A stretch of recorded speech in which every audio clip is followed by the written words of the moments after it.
Hola a todos y bienvenidos. Hoy vamos a meternos en un tema, fascinante y a la vez un poco vertiginoso. Esa sensación, ¿sabes? De cuando miras a tu alrededor y de repente piensas, ¿qué es real aquí? ¿Qué está pasando de verdad? Exacto. El material que vamos a analizar hoy habla de un colapso de certeza, un momento muy, muy particular. Sí. Y lo primero que me llama la atención es cómo lo enfoca. No lo trata como si te estuvieras volviendo loca o algo así, ¿verdad? Para nada. De hecho, lo presenta casi al revés, como una señal potente de que las estructuras que dábamos por sentadas, nuestra forma habitual de percibir, pues se están como resquebrajando. Y según estas ideas, ese momento tan incómodo, e incluso de miedo, podría ser algo positivo. Bueno, positivo quizá no sea la palabra inicial que uno siente, ¿no? Pero el texto lo llama el punto cero del despertar real. O sea, el único sitio desde el que, según esta visión, se puede empezar a construir una percepción propia, auténtica. El punto cero. Suena a empezar de cero, literalmente. A soltar muchas cosas. E implica eso, claro. Soltar lo conocido, las seguridades aparentes, y el propio material reconoce que eso da miedo. Es una fase de vulnerabilidad. No lo niega. Entiendo. Pero la tesis fuerte es esa. Solo desde ahí, desde esa especie de desnudez perceptiva, donde todo lo externo parece, no sé, dudoso, o directamente una mentira, solo desde ahí se puede empezar esa reconstrucción. Una reconstrucción que, insiste mucho el texto, tiene que venir de dentro, no de fuera. Totalmente. Ese es el eje. Pasar de absorber pasivamente lo que nos dicen que es real a empezar a definirlo nosotros, desde nuestra propia, ya llegaremos a eso, nuestra propia resonancia interna. Vale, me interesa mucho eso, porque si estás en ese punto cero, en esa niebla de incertidumbre, la gran pregunta es esa, ¿vale? ¿Y ahora qué? ¿Cómo sé yo qué es real y qué no? ¿Qué criterio uso si no me fío de lo de fuera? Pues ahí el material propone un criterio, digamos introspectivo.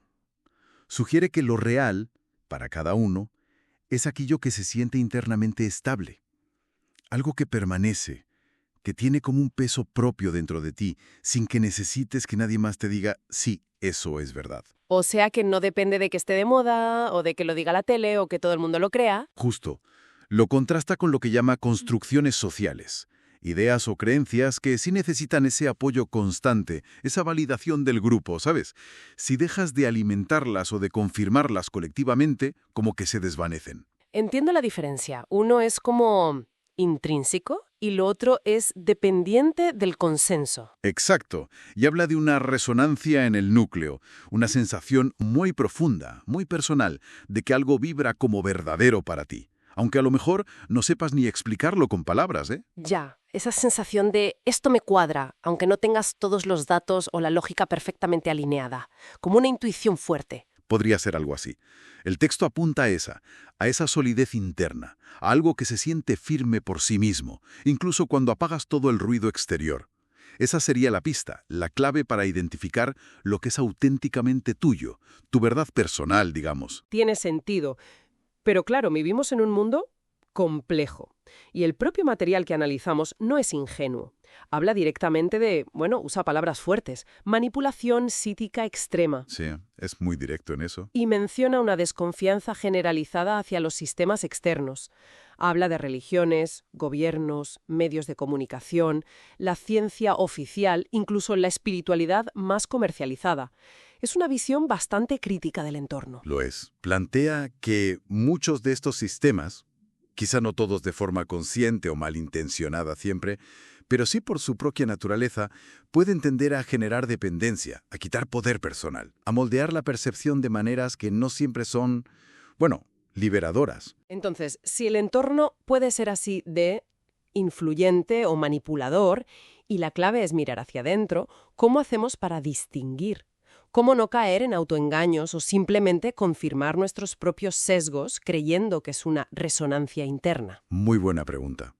Y para eso, el texto propone una herramienta muy concreta, algo que llama el test interno. Un test. Suena práctico. Sí, son como 3 filtros, 3 preguntas clave que sugiere aplicar a cualquier información, narrativa, creencia, venga de donde venga. A ver, cuéntame esas preguntas. ¿Cuál es la primera? La primera es, ¿Esto que estoy recibiendo, esta idea, esta noticia, esta enseñanza, me empodera o me quita poder? Empoderar o quitar poder. ¿En qué sentido? En el sentido de si te conecta con tu propia capacidad de pensar, de sentir, de actuar, de discernir. O si por el contrario te hace sentir más pequeño, más dependiente, más necesitado de una guía externa o de una solución que venga de fuera. La idea es, lo que resuena con tu poder inherente tiene más papeletas de ser real para ti. Lo que te hace depender, sospecha. Entendido. Buscar la autonomía, la capacidad propia. Tiene lógica. ¿Y la segunda pregunta del test? La segunda va en línea con la primera. ¿Esto requiere un salvador externo, una figura de autoridad incuestionable, un gurú, un líder? ¿O me revela mi propio poder, mi propia capacidad de encontrar respuestas o de navegar la situación? Ah, claro. Si toda la estructura depende de una persona o una entidad externa a la que hay que creer sí o sí. Exacto. El texto sugiere que eso es una señal de alarma, que las narrativas que potencian la soberanía personal suelen ser más auténticas en este marco, mientras que las que crean dependencia de una autoridad externa podrían estar diseñadas consciente o inconscientemente para mantener un cierto control. Vale, empoderamiento y soberanía personal. ¿Y la tercera pata de este test interno? La tercera es más corporal, más sensorial si quieres. Pregunta, al conectar con esta información, al considerarla, ¿siento expansión o siento contracción? ¿Expansión o contracción? ¿Te refieres a una sensación física? Puede ser física, sí, o emocional, energética. El texto lo plantea así. La verdad personal, lo que está alineado con tu conciencia profunda, suele sentirse como apertura, como ligereza, como si algo se expandiera dentro de ti. Hay espacio, hay aire. ¿Y la contracción sería...? Lo contrario, tensión, pesadez, miedo, ansiedad, la sensación de que algo se cierra, se limita. La idea es que la manipulación, a menudo, opera a través del miedo o la limitación, y eso se reflejaría en una sensación interna de contracción. O sea que este test interno no es solo racional, sino también muy corporal, muy de sentir. Exacto. Lo llama de hecho un test vibracional interno. Implica prestar atención a esas señales sutiles del cuerpo y de la intuición, si queremos llamarlo así. Es una brújula muy personal. Claro, pero para usar esa brújula, como decías antes, hay que bajar el volumen del ruido exterior, ¿no? Porque si estás constantemente bombardeado... Fundamental. El texto insiste mucho en eso. La necesidad de encontrar momentos de silencio, de calma, para poder escuchar esa voz interior, esa resonancia, esas sensaciones de expansión o contracción. Sin ese espacio, es muy difícil discernir. El ruido externo ahoga la señal interna. Es un desafío en el mundo actual, desde luego. Sin duda, pero es parte central de la propuesta. Entonces, volviendo a esa sensación inicial de colapso de certeza, de sentir que quizás todo es mentira, el mensaje de fondo, a pesar de lo duro que pueda sonar, intenta ser esperanzador. Yo creo que sí. Intenta reencuadrar esa experiencia. Te dice, oye, si te sientes así, perdido, desorientado, como si nada encajara, no es que estés roto o te hayas vuelto loco. Sino que Quizás estás empezando a ver, estás empezando a darte cuenta de que el mundo o la forma en que te lo habían contado no era exactamente como parecía. El texto habla de una ruptura de la prisión perceptual. una prisión perceptual. Es una imagen potente. ¿Sí? Como si hubiéramos estado viviendo dentro de unos límites de percepción que no habíamos elegido conscientemente. Y ahora esos muros se están agrietando. Y claro, eso genera confusión, desorientación. Lo describe como una fase intermedia, ¿no? Como estar en tierra de nadie. Exactamente.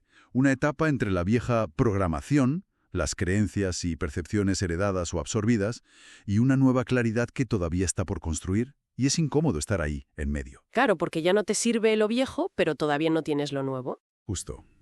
Y ahí es donde viene la conclusión clave, la llamada a la acción, por así decirlo, que es, deja de buscar fuera. Deja de intentar encontrar la certeza en esos sistemas externos que precisamente el propio texto te invita a cuestionar. Abandona la búsqueda externa. Sí, y empieza a construir desde dentro, despacio, en silencio, atendiendo a esas señales internas, a esas vibraciones como las llama. Construir tu propia comprensión del mundo, tu propia realidad, ladrillo a ladrillo interno, vibración por vibración. Es un cambio de paradigma total, de buscar la verdad fuera a cultivarla dentro. Totalmente. Un giro de 180 grados en el enfoque.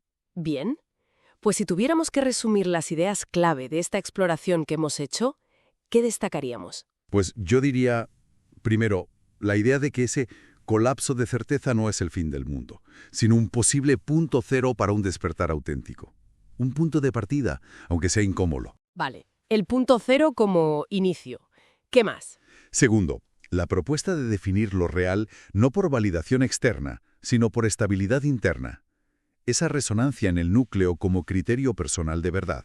La brújula interna basada en la estabilidad. Ajá. Tercero, la herramienta práctica del test interno. ¿Empodera o quita poder? ¿Requiere salvadores externos o revela el poder propio? ¿Se siente expansión o contracción?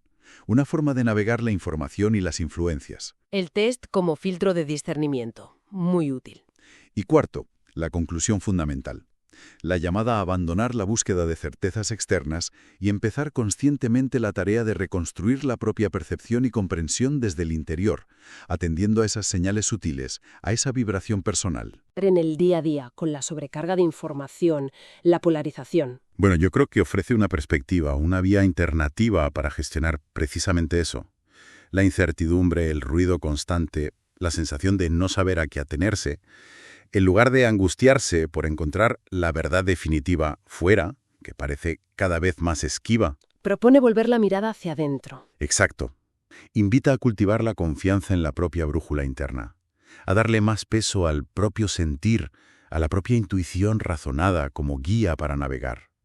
No significa aislarse del mundo, sino tener un ancla interior más fuerte. Una especie de soberanía perceptual, podríamos decir. Podría ser. Una buena forma de llamarlo, sí. Recuperar la autoridad sobre la propia percepción. Es una propuesta, desde luego, que invita a la reflexión. Muy potente esa idea de la autorreferencia, de construir desde dentro. Y nos deja pensando. Sí. De hecho, el material termina casi con una invitación implícita a empezar ese proceso. Si la tarea es construir desde dentro, vibración a vibración, ¿cuál sería el primer paso? Exacto. Quizá la pregunta para que cada uno se lleve y le dé una vuelta sería esa. Teniendo en cuenta esta idea de construir desde el interior, ¿cuál podría ser esa primera vibración, esa primera intuición, por pequeñita o sutil que parezca, que uno sienta como genuinamente propia? Esa pequeña señal interna. Sí, esa que quizá hemos ignorado muchas veces. Podría ser ese, el humilde punto de partida para empezar, muy despacio, a redefinir la propia visión del mundo.